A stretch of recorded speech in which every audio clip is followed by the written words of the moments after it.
Hey guys, this is Divine Khaleesi. Welcome to my channel for spirituality, recovery, talk, and guided messages. I'm really excited because I'm here with Stephanie. She is my sponsor, so I'm super excited to have her on here. Today we're talking about after getting clean, how to stay clean. That seems to be one of the harder things for people to do. If you struggle with, chronic relapsing, so what we do today that works for us and where we were at before. I know for me, my addiction has led me to a lot of really dark places. I've lost everything, burned my entire life to the ground, lost custody of my kids, lost my house, car, you name it, living in and out of hotels, and just really lost myself along the way, lost my connection with my higher power, burned bridges with family members, lost all my friends, unless they were like using friends, and it was really just a shit show. Like, it was really bad. And today I am working adamantly on myself and, being connected. I think in addiction, a lot of us isolate. We tend to, crawl into ourselves and tend to have a lot of guilt, a lot of shame, especially if you're like me and you've lost everything. You just want to keep getting high to kind of remedy the, dealing with all of that. They talk about in cognitive behavioral therapy, like doing the exact opposite that you did before to kind of rewire your brain. And the opposite of isolation is connection. And, I think first you have to find some type of connection with yourself. And then you can kind of bring others into the fold. And that for me is meetings, doing service. I chair my home group right now, and it's amazing. Like, I love doing it. And I actually have done so many things different this time around. I've done the 90 and 90, which I've never did before. I'm working through step 4 with Stephanie, and that's something that I've never done before because I relapsed twice on step 4 and never got into it.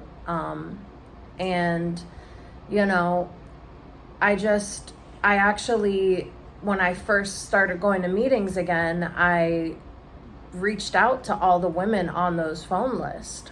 I think that that's huge to have like a network of women around you, that you can reach out or call or just say hello, or reach out if you're struggling, if you feel like you want to use, having that support net, around you so that you don't fall back into those old patterns and behaviors, because it always starts with a thought.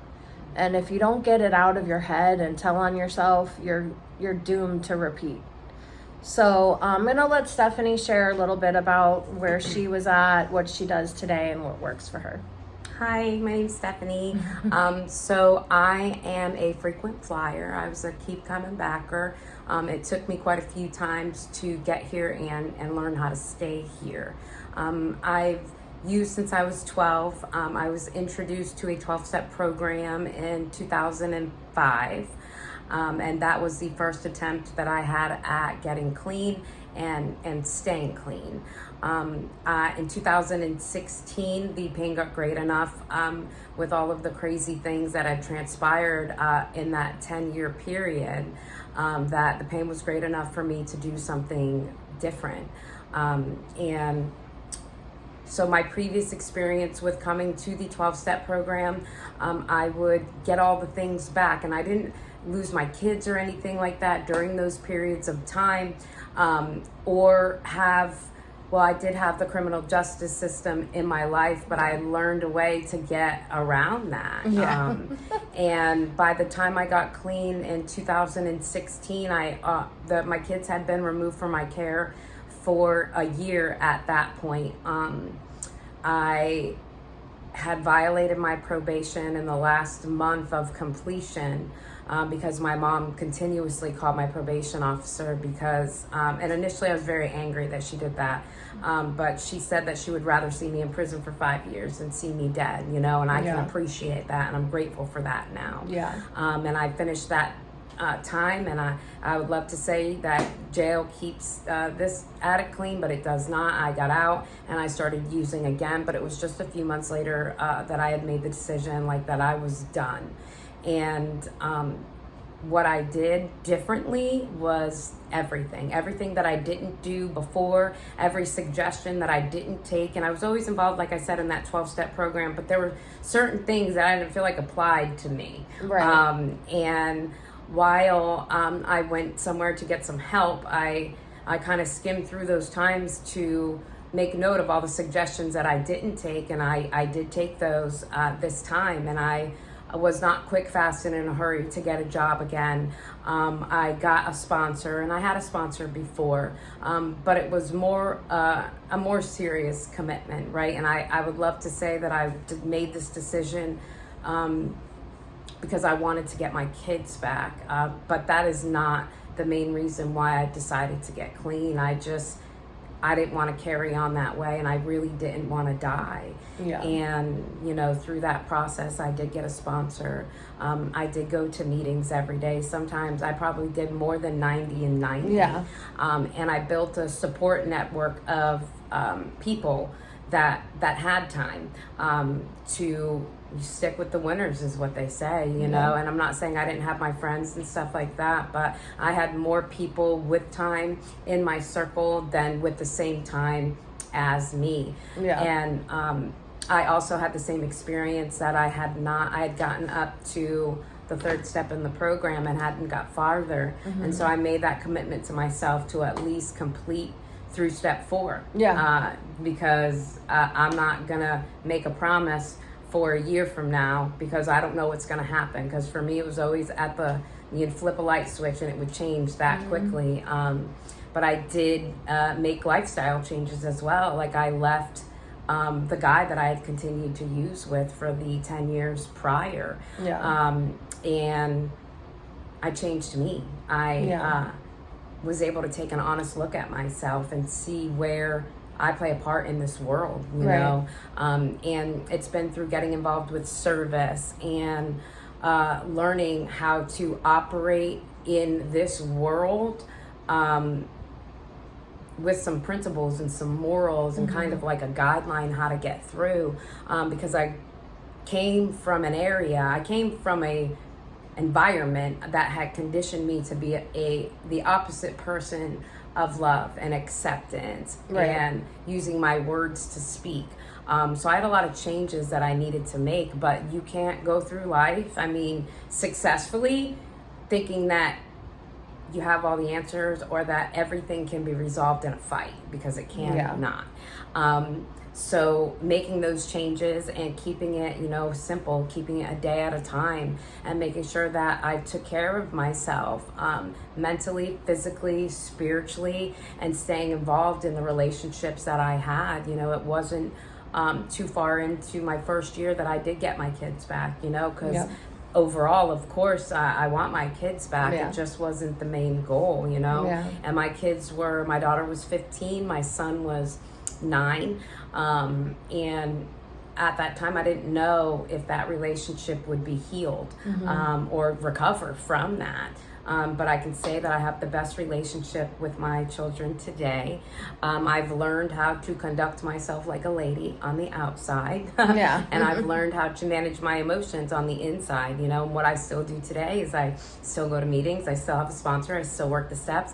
And I have other women that are involved that I work with too, because they said you can only keep what you have by giving it away. And I remember for the first year, I was like, I'm not giving this away. I'm not giving it away. But now I understand what that means. And it's just to guide somebody. It's just to guide somebody. I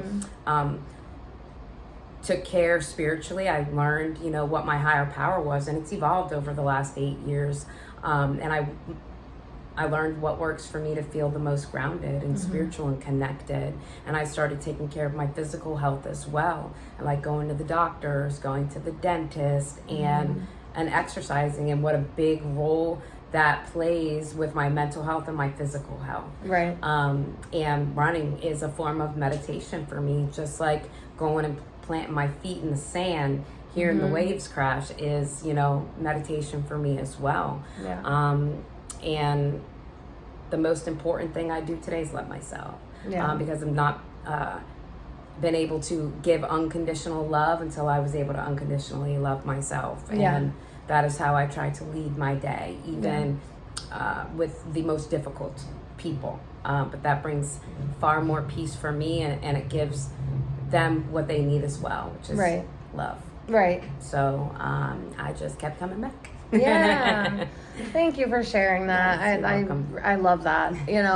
I think that loving ourselves is so crucial, because the self-hatred that comes along with being an addiction is fucking intense. And, coming to a point where we can actually accept and love ourselves and let go of all those insecurities and fears and resentments that we've had, takes time. It's a process. And I think that, carrying the message to the addict that still suffers is so important. And because I'm just coming up on 6 months, it feels so different this time than any other time that I've gotten clean. Because I make myself available to anybody that's newly coming in, like with just a couple days or whatever. I still feel like a newcomer myself, but, for the people that are just coming in, I always reach out. If they need any type of assistance in any way, I try to hook them up with a sponsor. I give them numbers. I give them my number, and if, they have any questions, I make myself available. And I feel like that's a big part of helping me stay clean today is getting outside of myself and helping someone else. I think that's really important too. Yeah. But yeah, thank you for sharing, Stephanie. I love you. Thank you for having me. Of course. So subscribe if you feel guided to, and we love you. Bye. Bye.